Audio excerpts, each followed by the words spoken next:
Hillstead Museum in Farmington is an important cultural and recreational resource within easy reach of all the cities and towns in central Connecticut.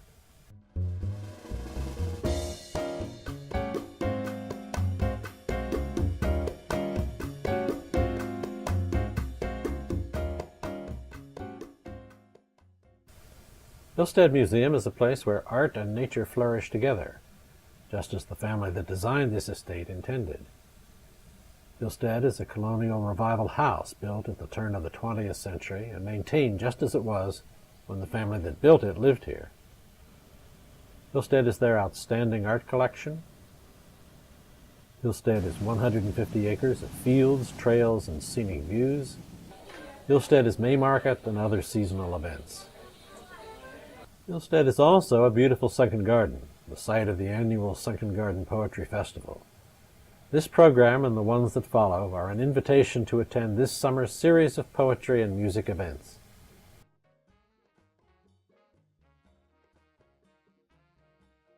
The 26th season of the Sunken Garden Poetry Festival features Irish poetry and music on opening night, Sunday, May 27th, featuring Eamon Grennan and David McLaughlin. On Wednesday, June 20th, we welcome co-headliners Margaret Gibson and Molly Brown. On Wednesday, July 11th, Hillstead Museum is pleased to present the current United States Poet Laureate, Tracy K. Smith. Opening for Tracy K. Smith is the winner of the Sunken Garden Poetry Prize, Sean Ballard. On Wednesday, July 25th, is The Poetry of Our World, featuring co-headliners Solmaz Sharif and Javier Zamora. On Sunday, August 5th, is Closing Night with Young Poets Day, featuring Andrea Gibson with Fresh Voices student competition winners. People love the informality and outdoor setting of this festival. You can bring lawn chairs or blankets, pack a picnic, or buy dinner and wine from the vendors here. There's an hour of live music first, anything from jazz to folk to classical, and then you can hear some of the best poets in the country read poetry that is relevant and accessible. One of the country's leading poetry events, the festival introduces audience to U.S. and state poets laureate, Pulitzer Prize winners, and other major American poets in the intimate, informal setting of this historic garden. The festival's ongoing popularity is evidence that poetry still holds an important place in American culture, and that poetry has a unique power to remind us of our own common humanity.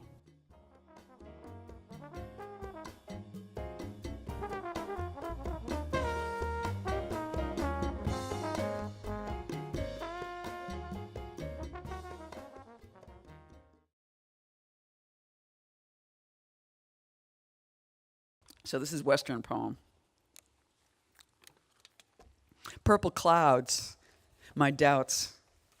Iridescent cream, my loss. Purple mountains, my friends. Buzzards circling overhead, my hopes. Birds singing, jagged singing, my indecision. Wrecked skinny tree, my past. Photographs I send home, my indiscretion. Amber streetlight, my reading. My appetite, my appetite. Red striped sky, my confusion. Bright yellow, gray sky, my ardor. Car lights, my commotion. Telephone pole, my wishes. Stop sign, my fear. Family dollar, family dollar. Courthouse, my opinion. Black cloud, white sky, hesitation. Black cloud, white sky, bliss. Blinking signals, my intentions. Black mountains, too many suggestions. Skipping white lines, my attention. A young cowboy first saw the lights. A young cowboy first saw the lights. The horns on your van, my defensiveness. That old train, my dream. That old train. Sorry, this is called School of Fish. Everything's equal now. Blue leash, blue bike, blue socks covering my ankles today. What about my friend? I never wear socks. For a week or two, she lived in the streets, and it was such an illumination. What's this human addiction to light? One morning I dreamt about homelessness, joked about it. Life reduced or expanded to getting Doggy her very next can. Dog's inexcusable addiction to eating. At the bottom of the sea, David said, the fishies are inexcusably addicted to light. Same day I and my dog were left on the street. No home, no keys, streams of pouring gray rain. Now, what is this gray in relationship to blue? Ask some painter, is it less light or is it what? What kind of hat should I have worn yesterday in my crisis?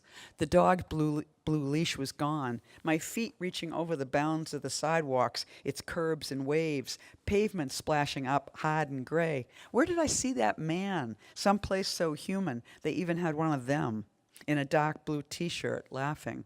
There is nothing to my anecdote, my predicament, my color crisis. There is nothing but blue and gray. A glint hits a golden key, and it's a bad one, not the original. And I kept turning and turning. There were copies everywhere in the neighborhood. That's what I'm trying to say.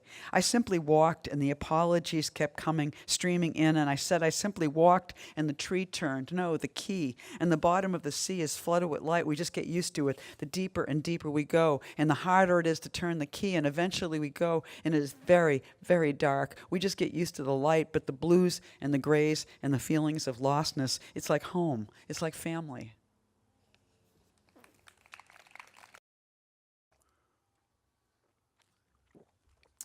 You know, if you gardeners know this.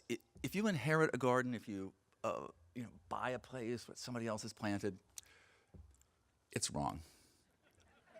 Things need moving. Things need rearranging. You must make it your own. Deep lane. When I'm down on my knees pulling up wild mustard by the roots before it sets seed, hauling the old ferns further into the shade, I'm talking to the anvil of darkness. Break table. Slab no blow could dent, rung with the making, and out of that chop and rot comes the fresh surf of the lupins. When the shovel slips into white root flesh, into the meat coursing with cool water, when I'm grubbing on my knees, what is the hammer? Dusky skin of the tuber, naked worms who write on the soil every letter, my companion blind. All day we go digging, harrowing, rooting deep. Spade plunge and trowel, sweet turned down gas flame, slow charring carbon, out of which sprouts the wild unsayable. Beauty's the least of it. You get ready, like Deborah, who used to garden in the dark, hauling out candles and a tall glass of what she said was tea, and digging and reading and studying in the dirt. She'd bring a dictionary. If study is prayer, she said, I'm praying. If you've already gone down to the anvil, if you've rested your face on that adamant, maybe you're already changed. Gardeners know this. If you inherit a garden, if you buy a place that somebody else has planted, it's wrong. Things need moving. Things need rearranging. You must make it your own. Deep lane. When I'm down on my knees pulling up wild mustard by the roots before it sets seed, hauling the old ferns further into the shade, I'm talking to the anvil of darkness. Break table. Slab no blow could dent, rung with the making, and out of that chop and rot comes the fresh surf of the lupins. When the shovel slips into white root flesh, into the meat coursing with cool water, when I'm grubbing on my knees, what is the hammer? Dusky skin of the tuber, naked worms who write on the soil every letter, my companion blind. All day we go digging, harrowing, rooting deep. Spade plunge and trowel, sweet turned down gas flame, slow charring carbon, out of which sprouts the wild unsayable. Beauty's the least of it. You get ready, like Deborah, who used to garden in the dark, hauling out candles and a tall glass of what she said was tea, and digging and reading and studying in the dirt. She'd bring a dictionary. If study is prayer, she said, I'm praying. If you've already gone down to the anvil, if you've rested your face on that adamant, maybe you're already changed.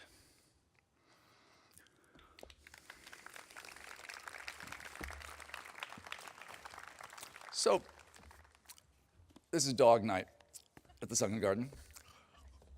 A friend of mine has a poem about relationship, which contains the wonderful line, "Marriage is a pact with the memory of another." Marriage, of course, is also a pact with the pets of another. So having had much of my life, big dogs, large rambunctious companions, I now have my first terrier. Little George barks at whatever is not the world as he prefers to know it. Trash sacks, hand trucks, black hats, canes and hoods, bicycles, snow shovels, someone smoking a joint beneath the overhang of the Haitian evangelicals, anyone, how dare they, walking a dog. George barks, the tense white comma of himself arced in alarm. At home, he floats in the creaturely domestic, curled in the triangle behind a sleeper's knees, wiggling on his back on the sofa, all jelly and sighs, requesting, receiving a belly rub. No worries. But outside the apartment's metal door, the unmanageable day assumes its blurred and infinite disguises. Best to bark. No matter that he's slightly larger than a toaster, he proceeds as if he rules a rectangle 2 blocks deep, bounded west and east by 7th Avenue and Union Square. Whatever's there is there by his consent, and subject to the rebuke of his refusal, though when he asserts his will, he trembles. If only he were not solely responsible for raising outcry at any ripple of trouble on West 16th, or if, right out on the pavement, he might lay down the clanking armor of his bluster. Some evening, when he's climbed the stairs after our late walk and rounds the landing turn and turns his way towards his steady sleep, I wish he might be visited by a dream of the world as kind, how any looming unreadable might turn out to hold the April green of an unsullied tennis ball. Dear one, surely the future is not entirely out to get us, or you, and if it is, barking won't help much. But no such luck, at least not yet. He takes umbrage this morning at a stone image serene in a neighbor's garden and stiffens and fixes and sounds his wild alarm. Damn you, Buddha, get out of here, go away. This is the title of the poem. This one, this is a little more extended poem. If you space out for a minute, don't worry, because there'll be another train in a minute, okay? You can get on the next one. Air writes, the French church, red brick, never much on looks, leaning in the direction of Romanesque, settled into modest circumstances how many decades on West 16th? Nothing divine in the details, veneer peeling from doors never meant for here, never open. No lights, evenings through colored glass, though by day you could discern 20 feet above the sidewalk Christ stepping onto the waters of Galilee. Sea and Savior, oiled by exhaust, nearly indistinguishable. Weeknights, the lights glowed downstairs, where a dozen groups renounced at length alcohol or crystal, skin or smoke, and what each circle resisted glowed at the center of their ring of chairs, nearly visible. There, you could consecrate relinquishment, or find someone already ruined to pursue whatever made you, for the night, unsinkable. The rent, each time they passed the hat, kept the church afloat. Of the congregation, 8 souls remained, Haitian evangelicals. Only once did I see someone mount the stairs toward those slapdash doors, and who could have missed her? Under a plane tree, visibly considering giving up all ambition, an idling town car's rear door opened, she stepped out, and I knew at once that if she'd ever for a moment been thwarted, she simply summoned more of some alloy of metal and will she drew up from beneath the pavement, maybe from Haiti itself, from generations that stood unbending in her, compromising with nothing. In her green hat, in the forgiving archways of her green dress, her capacious black purse, she conquered the stairs. And though she only raised her hand to open the door, it seemed she waved to her subjects in the provinces, gracious, unencumbered, just once. The meeting schedule disappeared from the basement entry's wire-woven glass. The room stayed dark, addicts no longer smoking and talking under the miserable tree. Twilights, before they were gone, I'd walk through a climate so thick I could almost taste it, and meet the gaze of men whose eyes locked into mine. Was this the night they knew was coming? The night they'd fall? I recognized them not by name, but by aspect. I wanted to put my hand into the wound at their sides, that we might be real to one another. A barrier went up around the entry, papered with signs and permits. An artist's rendering descended out of the blue, 14 stories clad in bluestone suspended above the somehow freshened brick of the church. A flyer in our vestibule said they'd sold the space between their sanctuary and heaven for a cool $8 million. And units in what could be the highest step-back Nineveh tower on our block. Raise the faithful high, plunge the neighbors into shadow. Lord, thou preparest a banquet for me. Workers boxed the plane tree's trunk in a cage of 2x4s. Heavy equipment scooped a new foundation, hammered the pilings in. How do they stand it in Cairo or Rome when any shaft in sand reaches down 5,000 years? Bad enough in New York. Artifacts of quarantine, industry, revolt, bullets that did or didn't strike the rioters, squatters or immigrants, Irish or black. Cemetery slabs etched with the hex of David's star. Oyster middens, pipe stems, earthenware stamped with eagles and shields. And in the Historical Society, dug from a site like this one, the object I can't forget. Plutonium half-life, still ticking, nightmare thing. Brass shackles, finely made, locked into place by a brass bar, sized to fit the wrists of a child. That sign the angel placed outside of Eden, forbidding re-entry. No arrow, but these joined arrows fetched up out of the mud. Their poison goes on seeping into the water table. The backhoe clawed, rebar spiked its way up, and some days traffic stopped while the concrete mixer's big rotating drum poured into place more of the solid substance of our block. The city stopped work more than once. I saw where they'd poured the footing a little short, workers floating a 3-inch layer along the top of the foundation, sure to crack, perhaps one day to bring the whole thing down.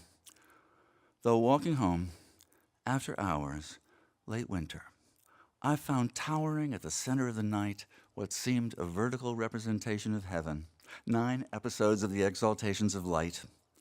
Builders' lamps diffused by silver ceiling joists, filtered through layers of tarps, an unfinished model of the Spirit's progress, a pilgrim ladder, though where did it lead? Each story occupied a rectangle of what was once formless, unglazed windows opening on a city barely inhabited, a flecked and spattered galactic swirl. Up there, above the streets, might not desire be articulated, spoken till seen through? Half finished, swathed in black netting, that building would never be so beautiful again. Thank you, Haitian evangelicals, for that. Now, the Bradford pears open dust-colored blooms against the scaffolding crowning the new Barneys down the block, and black girders sketch out more floors above a French church caged in spurs of steel, wave-walking Jesus shadowed by the bristling supports of a terrace just above. Do the faithful look up toward a future in a world of light? More square feet? More power to them if they do. Who doesn't want a privacy to fill with memory or anticipation, or the sheer luxury of an amplitude unfilled, room for the self to billow out in dreaming? The shadow pooling in the streets grown cooler, gained in depth. Sometimes I walk a city block and notice everyone's looking at a screen or talking to someone who's somewhere else, so that here seems to thin out, dispersed and characterless. I miss the attics. You understand, I've done time in that school of longing and resistance, a sometime citizen of the knot I threaded through, nights on my way to anywhere. Under that tree, the builders must have wanted to kill outright. They've chopped it to a one-branch lame thing, a broken arm of a tree. Nearly everything we said beneath it concerned our endless desires. Our coins passed from hand to hand until their inscriptions all but wore away. Those old longings, well, at least we said them to each other. We are of interest to one another, are we not?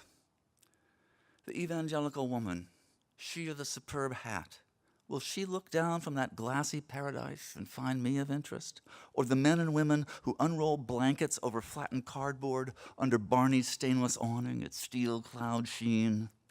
They sleep and dream before a chamber gleaming with refusal all night, inviting no one in, its plate glass sealed and displaying, ready? Necklaces, shown on abstracted throats and shoulders, features erased under relentless halogen to foreground shine. 10 feet away, tulips in iron-edged rectangles wrap wings around their furnace flames, heat drawn up from the center of the earth, a strength never bridled yet. Even the mutilated trees, arid in a froth of green, no intention to quit, none whatsoever. The blank surface of the tower offers fewer chances to engage. An old church's ramshackle intimacy shrinks beneath what we all see coming. A seamless facade interested only in itself, dwarfing the red brick it doesn't crush because, why should it? The air rights are for sale. Fit yourself around whatever it is you want. Pay them some fraction enormous in their eyes, but nothing to the unreal numbers you'll accrue. Build and keep on display what you swallowed to erect this chilly Babel tower on my block. I'm all judgment, I know. The congregation won't regret the sale of light and air. And those who sleep on 7th Avenue, their midnights raked by precious glitter, on the space between their skulls and the Empyrean, no one puts a price. The new towers, a glacial expanse. The tulips ember in their spiky bed. We dwell down here in shadow and in spring. Thank you. Thank you. That was a lot of poem. I'm going to end with something short. It would be useful for this poem to visualize hydrangeas. Do we have any hydrangeas in the house here? Summer flowers, blue, pink, more beautiful as they fade and their colors change, okay? This is called Spent.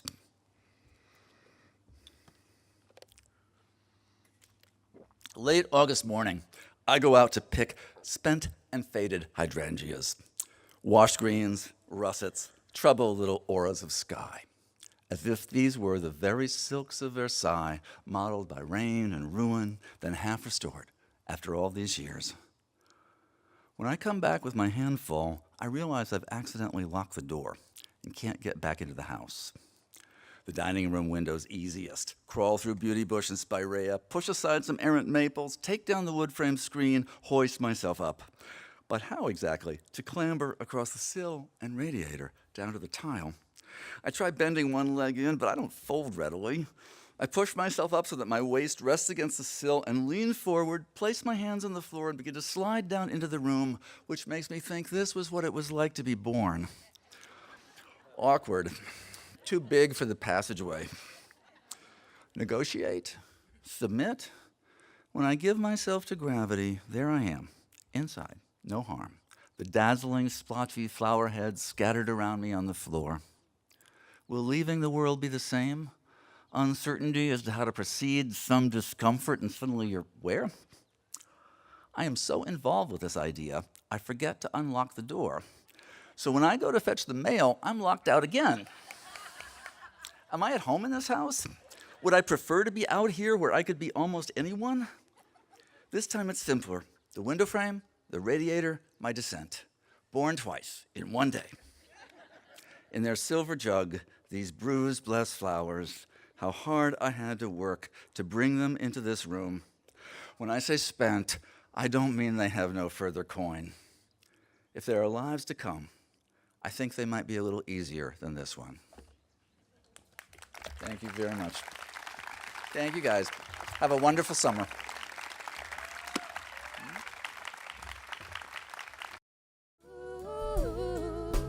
Running for till through the milkweed, long cold legs and wind wild hair, tumble laughing so hard our lungs are burning. Laying on the soft banks of the creek with swallows of clover wheeling